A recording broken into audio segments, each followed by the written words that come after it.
मराठा सेवा संघ संचलित जिजाऊ रथयात्रा वेरूळपासून सुरू झाली। आज अहमदपूरहून निघाल्यानंतर गंगाखेडच्या सभेपूर्वी लोहा येथे या रथयात्रेसोबत असणारे संभाजी ब्रिगेडचे प्रदेश महासचिव सौरभदादा खेडेकर आणि प्राचार्य अर्जुन तनपुरे सर यांच्याशी आपण चालता बोलता हा संवाद साधणार आहोत। मागच्या 3.5 दशकापासून मराठा सेवा संघ ही महाराष्ट्राचंच नव्हे तर देशाचं समाजमन ढवळून टाकणारी संघटना। इतिहासातील अनेक मुद्दे मराठा सेवा संघाने नव्याने मांडले आणि पुनर्मांडणी इतिहासाची केली। त्यासोबतच तरुणांना बुटाच्या पॉलिशपासून डोक्याच्या मॉलिशपर्यंत कुठल्याही व्यवसायामध्ये उद्युक्त होण्यासाठी प्रेरित केलं आणि परिणामी आज बहुजन समाजातील हजारो तरुण, लाखो तरुण स्वतःच्या पायावर उभे राहिले। मन, मनगट, मेंदू, मस्तक सशक्त करणारी एक बलशाली संघटन म्हणून आज मराठा सेवा संघाकडे बघितलं तर मराठा सेवा संघाची ही जिजाऊ रथयात्रा आज संध्याकाळी गंगाखेडला भव्य सभा या ठिकाणी होणार आहे। त्या सभेला जाण्यापूर्वी आदरणीय सौरभदादा खेडेकर आणि प्राचार्य तनपुरे सरांशी आपण हा संवाद साधूया। दादा नमस्कार, जय जिजाऊ। जय जिजाऊ।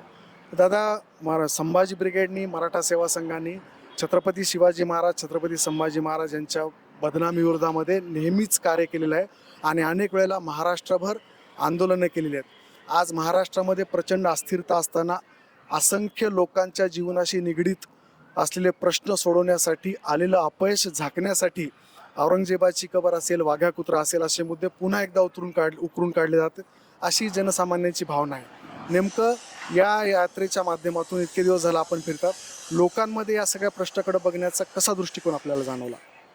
सर्वप्रथम सगळ्यांना जय जिजाऊ। निश्चितपणे आपण जो मुद्दा उपस्थित केलेला आहे अतिशय गंभीर अशा प्रकारचा मुद्दा आहे। आज आपल्या राज्यासमोर बेरोजगारी असेल, शेतकऱ्यांचे प्रश्न आहे, प्रचंड वाढलेली महागाई आहे, अतिशय निकृष्ट दर्जाचे जे काही सरकारी कामं चालू आहेत, कुठल्याही प्रकारची नोकर भरती होत नाही आहे, नवीन परीक्षा कुठल्या घेऊन विद्यार्थ्यांची जी काही लूट चालू आहे, असे विविध प्रश्न याकडे समाज पेटून उठू नये किंवा लोकांचं दुर्लक्ष व्हावं यासाठी जे काही भावनिक मुद्दे, भावनेचं राजकारण वारंवार आपल्या देशामध्ये जे केलं जातं आहे त्याचाच एक प्रकार म्हणून आज वाघ्या कुत्र्याचा विषय असेल किंवा औरंगजेबाच्या कबरीचा विषय असेल, हे विषय निश्चितपणे समोर केले जात आहेत। वाघ्या कुत्र्याचा जो विषय आहे, आपल्याला कदाचित आठवत असेल की 2012-13च्या दरम्यान संभाजी ब्रिगेडच्या वतीने हा पुतळा वाघ्या कुत्र्याचा त्या समाधीवरून हटून हा रायगडच्या दरीमध्ये फेकून देण्यात आलेला होता, परंतु शासकीय यंत्रणेने दबावाने आणि पोलिसांचा वापर करून तो तिथं पुनर्स्थापित केला।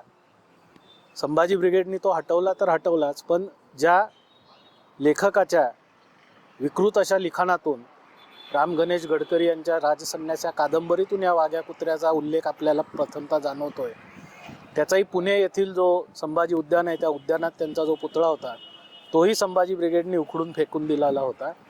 त्यामुळे सत्य इतिहासाचा आग्रह हा मराठा सेवा संघ असेल, संभाजी ब्रिगेड असेल, तो आम्ही नेहमी धरलेला आहे आणि संभाजी महाराज असतील, शिवाजी महाराज असतील, इतर सर्व बहुजन महामानव असतील, यांच्या बदनामीच्या विरोधात आणि त्यांच्या सत्य इतिहासाच्या आग्रहासाठी संभाजी ब्रिगेड नेहमीच वाटेल ती किंमत मोजायला तयार आहे।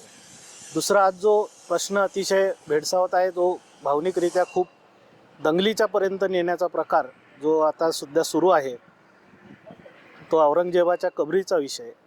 मराठा सेवा संघाची ही स्पष्ट भूमिका आहे की त्या कबरीच्या अवतीभोवती काही अनधिकृतपणे अलीकडच्या काळामध्ये काही बांधकाम झाले असतील, मग त्याचं सुशोभीकरण असेल किंवा अन्य काही, ते निश्चितपणे काढलंच पाहिजे, त्याच्याबद्दल आमचं काही दुमत नाही। परंतु त्या कबरीचा जो काही मूळ ढाचा आहे तो मूळ ढाचा जशाला तशा राहायला पाहिजे, तिथं त्याचा उल्लेख असला पाहिजे, कारण ही कबर औरंगजेबाची फक्त कबरच नाही तर तो शिवरायांच्या, शंभूराजांच्या आणि ताराराणीच्या पराक्रमाच्या इतिहासाचा एक पुरावा आहे। सगळ्यात महत्त्वाचं, याच्यातून दंगली घडतील नाही घडतील, कारण जिजाऊ रथ यात्रेला ज्या पद्धतीने सर्व जातीय, सर्व धर्मीय प्रतिसाद मिळत आहे, त्यामुळे त्यांचा हेतू सफल होईल असं मला वाटत नाही।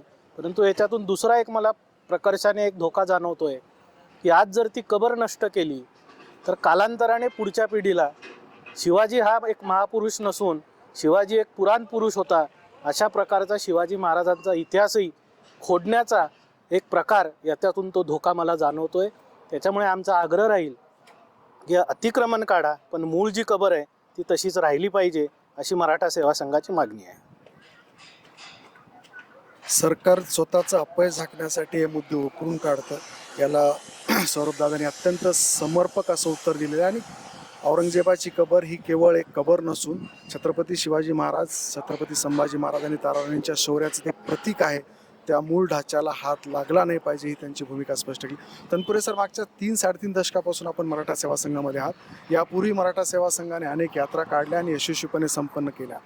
त्या सर्व यात्रांच्या माध्यमातून मराठा जोडो किंवा बहुजन समाजातल्या सर्व जाती धर्मांना सोबत घेऊन जाण्याची भूमिका जी सेवा संघाने नेहमीच मांडली, तीच भूमिका घेऊन ही पण रथयात्रा आपली निघते.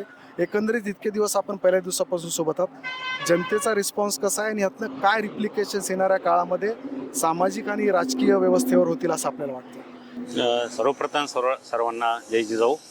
आपण जो प्रश्न केलेला आहे की मराठा सेवा संघाने सुरुवातीपासून सर्व समाज घटकाला बरोबर घेऊन 18 पगड जातीला बरोबर घेऊन छत्रपती शिवाजी महाराजांना जो अभिप्रेत मावळा आहे किंवा छत्रपती शिवाजी महाराजांनी मावळा या शब्दामध्ये सर्व जातींना 18 पगड जातींना घेऊन सैन्य तयार केलं होतं. आणि जेव्हा ते युद्धावर जायचे जेव्हा शत्रूवर तुटून पडायचे तेव्हा शत्रूकडून आवाज यायचा की सामने से कितने शिवाजी आ रहे हैं.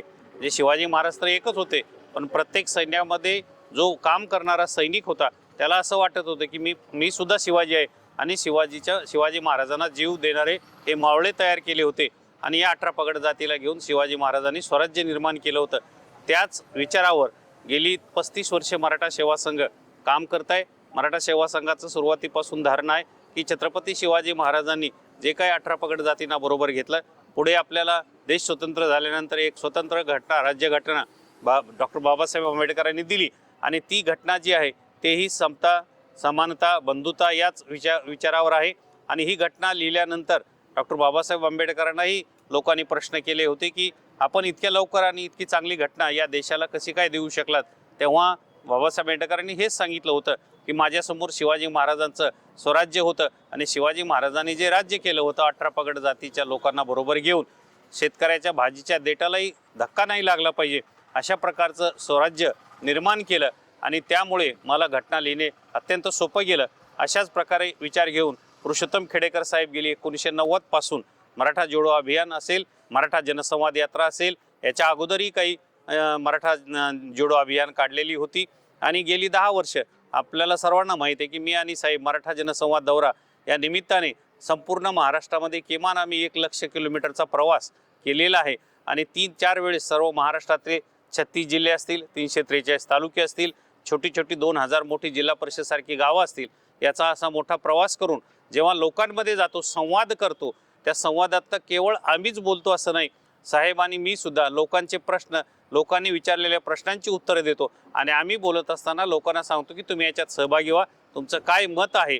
आणि त्याप्रमाणे आम्ही आत्ता पाहिलं की लोकांची हे मानस झालेला होता की केवळ म्हणजे जे काही मराठा आरक्षणाचा प्रश्न आहे त्याबद्दलही लोक सांगतात की मराठा सेवा संघाने 1990ला 91लाच पहिल्या अधिवेशनामध्ये की मराठा समाजाला आरक्षण ओबीसी मधूनच भेटलं पाहिजे आणि 50% भेटलं पाहिजे ही भूमिका पुरुषोत्तम खेडेकर साहेबांनी मांडलेली होती. आणि ती पुढे आता विविध संघटना मांडतायत, त्याबद्दलही आमचं काही मत नाही. परंतु बाकी जी गोष्ट आपण विचारलेली आहे ती अत्यंत महत्त्वाचा प्रश्न तुम्ही केला की आज आम्ही जेव्हा फिरतो आहे तेव्हा मधल्या काळामध्ये 2-3 वर्षात जेव्हा ही काही गडबड झाली तेव्हा पुन्हा आम्हाला असं वाटायला लागलं की साहेबांनी जे काही पेरणी केलेली आहे, 18 पगड जातीला बरोबर घेऊन मराठा सेवा संघाची बांधणी केलेली आहे, त्याला कुठंतरी ढाच्या बिघडवण्याच्या दृष्टिकोनातून काही विध्वंसक प्रवृत्तीची लोक हे काम करतायत. म्हणून आम्ही ही यात्रा काढलेली. आणि आता लोक जेव्हा आम्हाला भेटतात तेव्हा लोकांच्या ही लक्षात आलेले, मग 58 मोर्चे असोत, यानंतरचं मराठा आंदोलन असो, किंवा आता जेव्हा लोक आम्हाला भेटतात इतर सर्व 18 पगड जातीचे, त्यातल्या त्यात विशेषतः मी मुद्दाम उल्लेख करील की मुस्लिम समाज असेल, दलित समाज असेल, या सगळ्या बहुजन समाजातली लोक भेटतायत आणि ते सांगतायत की खरोखरच सर 35 वर्षामध्ये साहेबांनी जो काही विचार दिला तो विचार, आणि आज लोकांना असं वाटतंय की मराठा सेवा संघच केवळ आपल्या विचारावर आणि बहुजन समाजाला एकत्र करण्याच्या दृष्टिकोनातच मराठा सेवा संघ काम करत आहे. आणि गेली 35 वर्ष तुसभरही आम्ही त्या विचाराला कुठेही बाधा पोहोचलेली नाही.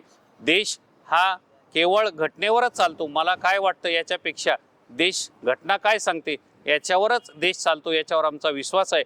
आणि म्हणून मधल्या काळात आपण जे काही प्रश्न महाराष्ट्रामध्ये निर्माण झालेले आहेत, म्हणजे मूळ प्रश्न बाजूला सारून काहीतरी दंगली पेटवण्याच्या दृष्टिकोनातून, धर्मवादातून असेल, सांस्कृतिक दहशतवाद असेल, याच्यातून वेगवेगळे प्रश्न निर्माण करून मूळ प्रश्नाला बगल देऊन मग युवकांचे प्रश्न असतील, स्त्रियांचे प्रश्न असतील, शेतकऱ्यांचे प्रश्न असतील, याला बगल देऊन काहीतरी अशा भूमिका घेणे, यामुळे पुन्हा समाजात तेढ निर्माण झाली होती आणि म्हणून ही रथयात्रा आम्हाला काढावी लागली आणि अत्यंत चांगला प्रतिसाद लोकांमधनं भेटतोय. सगळ्या बहुजन समाजाची लोक गेली 11 दिवस आम्ही बघतोय की प्रचंड मोठ्या प्रमाणावर इतर समाजाची लोक सुद्धा या यात्रेत समाविष्ट होतात, नव्हे तर आमचा सत्कार करतात आणि अत्यंत चांगल्या पद्धतीने या 11 दिवसामध्ये चांगला प्रतिसाद भेटतोय.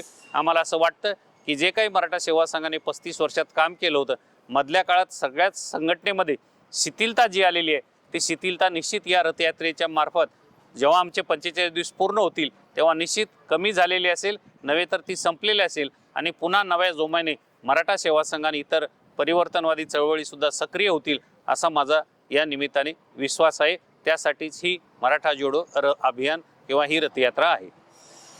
सौरभ दादा, मागच्या 10 वर्षामध्ये परिवर्तनवादी चळवळी, त्या अगदी आंबेडकर चळवळी असतील, ह्यांच्यामध्ये थोडीशी मरगळ आली असं एक चित्र उभं केलं जातं आणि विशेषतः नवतरुण आणि महिला ह्या चळवळीकडे अजिबात आकृष्ट होत नाहीत हे चित्र दिसतंय.